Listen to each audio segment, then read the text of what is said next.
Hello there. You know, grief demands a lot from us, and I think it's time that we demand something back. I'm David, and I'm your guide as we take this journey through grief to try and triangulate on truth. In fact, we're going to be so bold as to explore whether Christianity can be proven because of grief. So I'm your guide. My name's David. We're going to take a journey together here. To start off, I want to talk a little bit about my qualifications. You see, grief isn't something that a lot of people just love to talk about, but in my case, it impacted me at an early age. So on my journey, I had an unexpected loss when I was 12. You see, here's my grandpa in these pictures. Um, and a lot of kids lose their grandpa or don't even have one. But my grandpa, for me, he was a hero. Here he is teaching me how to use a saw, and he took us fishing in his boat on the lake. And we always just had a good time with him, and he loved us deeply. He was a World War II hero. He was a bomber pilot over France, and actually was shot down and was a POW. So he made it through all that, and my sister and I loved him very much, and my grandmother too. And then when I was 12, my grandmother and grandpa, they both died in a plane crash unexpectedly. It shook my world. And as you know, a 12-year-old, you don't have the words, you don't even know how to talk about something like that, much less have the necessarily people around you that can. And so we tended to just be silent about it. And, that's something that I've been unpacking for a lot of years. But a couple of years later, and really not directly related, but when I was 14, I declared myself an atheist. I was a pretty adamant atheist at that.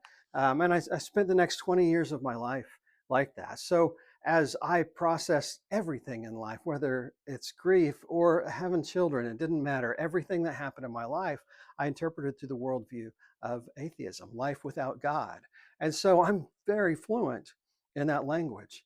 But just 20 years later, when I was about 33, I met Jesus, and I had to reprocess everything that I thought and everything that I knew through a different lens. And I've done some deep dives on that side too. So now here I am. I'm kind of bilingual, between atheism and Christianity. So I'm your guide. You're here, and we're on this journey together to talk about grief. So the first thing we got to talk about is what is grief. And the textbook definition is that it's an emotional response to the loss of something loved. Now, that definition is generic enough that it doesn't necessarily just mean other people that you love. But that's the way we usually think about it. When you talk about grief, your mind immediately goes to somebody that you loved and you lost. So we'll just stick with that for the purposes of this discussion. Now, things we know about grief is it's impactful. We've got our friend Joey Bailey here, and if you haven't read his book, A View from a Hearse, it's definitely worth reading. It's a great study on grief. It's only a little over 100 pages long, but Joey, he lost three of his kids before they were 18 at different ages and in different circumstances. So he was acquainted with grief, having buried three of his children. And he writes that death is a wound to the living. And when I'm talking about impactful, I love this quote that death is a wound to the living, because it implies that it's not just something you get over and you live with the scars the rest of your life, but it can remain a wound because the people you loved are gone forever. And that's just not something you get over. You may learn to live with it, you may get through it, but it's not something you technically get over. Now, grief is complex. Now, this is really critical because since we don't talk about grief all that much, we don't tend to have a lot of ways that words to express it. But if you've ever experienced grief, it's a mixture of emotions. It's not necessarily its own single emotion. Sometimes we feel sad and we go, I must be grieving. But really, grief is more complicated than that. Usually it's more than one. Like, you can be angry and relieved at the same time. If somebody that you love was going through a bad illness, they're wasting away to cancer and they ultimately pass away, you're relieved that they're not in pain anymore, but you're angry that they're gone, and you're sad. And then you feel a little guilty because you feel relieved. That's a complicated emotion. There's all sorts of other emotions tangled up in it. And then grief is also universal. Now, George Bonanno, Banano. He says, eventually grief confronts everyone, and probably more than once in a lifetime. Now, George has been studying grief for over 40 years and is considered one of the leading scientific experts on it today. And he says it confronts everyone. He defines no exceptions. It's everyone. So why even explore grief? Well, the first thing, I tie it back to the last thing we just talked about. It's universal. The fingerprints of grief touch all of us. Those fingerprints are left on all of our lives, and it confronts us because grief reminds us of mortality, reminds us of our own mortality. And that's where our worldview and everything we think and everything we believe, that's where it smashes into that brick wall of reality. In fact, to go back to George again, he says the death of a loved one tends to peel back the curtain on those existential questions and begs us to take a larger view of the world and our place in it. See, it confronts us with reality, which, as Greg Kokel says in his book, The Story of Reality, reality has a way of getting our attention and teaching it about itself. Well, grief is a way of getting our attention and teaching us about reality if we let it. So we're going to explore a couple of different worldviews, the two I know the most about. So we got some evaluation criteria. We need to know, is that worldview consistent with what we know about grief and what we experience about grief? I mean, both the science and the impact on our lives. And then is it useful as we go on our own grief journeys? In other words, do they match reality, what we know, experience, and if it's useful? So the non-religious view of grief. And now there's a lot of non-religious views. I was a strict materialist atheist, but there's also a lot of other kind of varieties, but they all kind of triangulate or on the same thing. So why do we grieve? Well, the best answer to why that I've been able to find from secular sources is that it's a side effect of attachment. You see, from an evolutionary biology point of view, attachment is a strong survival benefit. It gives us a benefit to the species, because when we attach, we look out for each other. We look after the weaker ones, who can then grow up to be the stronger ones that then in turn take care of the weaker ones that are older than them, because of this attachment that we have. But grief doesn't really have a benefit like that. Attachment does, and because the attachment benefit is so beneficial evolutionarily, then when we lose something that we're attached to, then we feel that pain of grief. But there's not really an evolutionary advantage to that pain of grief, because it's too paralyzing. And it's not like a mother that loses their kid goes, well, I'm going to have another kid and just do better next time. That doesn't happen. So by and large, grief just seems to be a side effect. Now, in our grief, the universe is indifferent. Universe doesn't care about us.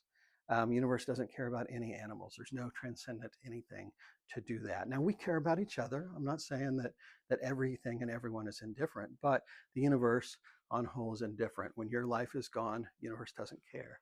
There's no ultimate reason behind grief, and there's no ultimate purpose behind grief. Now, the word ultimate is important because we can find purpose and reason within our grief personally, just not universally. It doesn't come from the outside, it comes from inside. And that's the non-religious why behind grief. So now the how, because we're going to look at the why and the how. So how do the non-religious grieve? Well, I studied a lot of philosophy for this. This is consistent with a lot of psychology as well, but you make your own meaning in the grief. You find something in it that matters to you in your grief, even if it's honoring the life of the person you loved, or even just reflecting on that. Find your own meaning in it and focus on the present.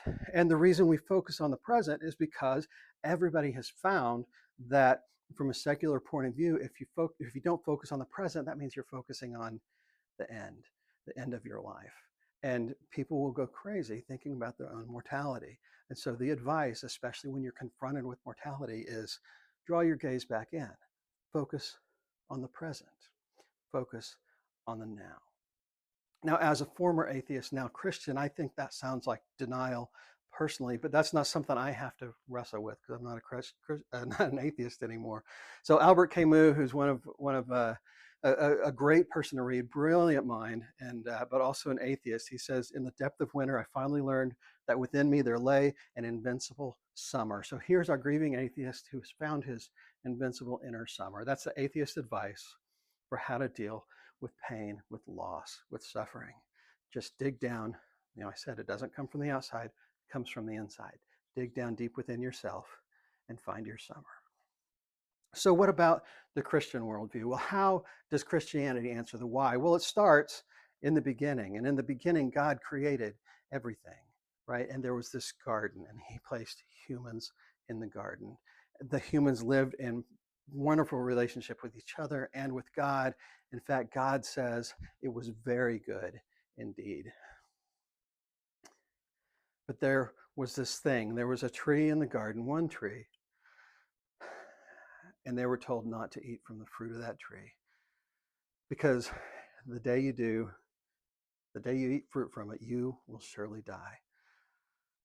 So this gets into some complexities and nuances, but humans didn't die in the garden. But we know what happened. They ate the fruit. And there was this event that we call the fall.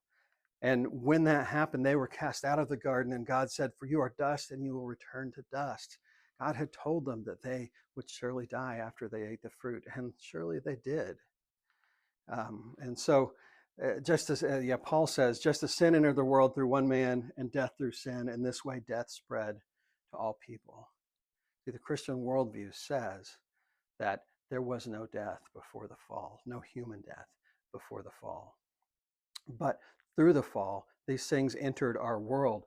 Death, loss, and grief, they all came with the fall. They didn't exist before that. So Sharon Dirk says, grief is an expression of injustice. Death is not natural. It's an aberration that jars against the core of our being, regardless of our attempts to rationalize it. It's not natural. We weren't designed to feel grief. We weren't created to experience the loss of a loved one. So our body doesn't know how to do it. Our emotions aren't prepared. There isn't an emotion in us that corresponds 100% to just grief, because we weren't designed that way. That's why grief is so complicated. So the why for Christians, well, it's a consequence of the fall. God told us we would die. We're dying. And now we have to, those that are still around have these wounds they walk around with, loss. It's evidence of the fall. See, the fact that we grieve, it shows us that we're fallen. Okay, and it forces a confrontation with reality, like Sharon said in that last slide. When we experience loss, we are confronted with reality, and we have to explain it. Well, what has the best explanatory power for grief? Well, Christianity does. And it demonstrates the value for life. And I wanted to put this one on here because if life isn't inherently valuable, then grief wouldn't be so hard. But because it is, we know that because grief is hard, we know that life has value. So now what about the how? How does the Christian worldview tell us to grieve?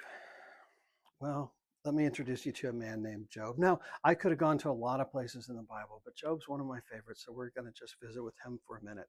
What we see from his journey through grief is that he trusted God in his grief. He felt the hurt. He didn't shy away from it. He felt it to the core of his being, and he sat in it. He didn't just try to get over it, but he allowed himself to feel it and process it. He grieved in community. His friends came around him and sat with him. And he appreciated life, even when life was bad. You see, in this moment, he had lost all of his children on the same day. He lost all of his, he was a successful businessman. He lost all of his possessions, all of his businesses, all of his herds and everything. He lost everything on one day. And he still appreciated his life. Now, he wasn't happy. He was feeling the hurt, but he still appreciated life. And we see a lot of this when it says, then Job stood up, tore his robe, he shaved his head, he fell to the ground, and he worshiped, saying, naked I came into this world, and naked I came from my mother's womb, and naked I will leave this life. The Lord gives, and the Lord takes away. Blessed be the name of the Lord. So that's Job. And I just got to point out before we pass on to this slide, is that Job is considered to be the first book in the Bible ever written down. Now, the story of Job doesn't come before the Genesis or anything like that, but it was the first one written down. And I just think that's interesting to note, because God knew that we weren't designed, we weren't created to live with loss. And the first book that was written down of the Bible was one explicitly dealing with that and guiding us in that. I think that's a profound thing to think about as we evaluate this non-religious view of grief versus the religious view. Well, the non-religious says it's a side effect. Remember, side effect of attachment. It's in our grief, we make our own meaning and we focus on the now, which seems like denial. I have to say it again, but we focus on the now.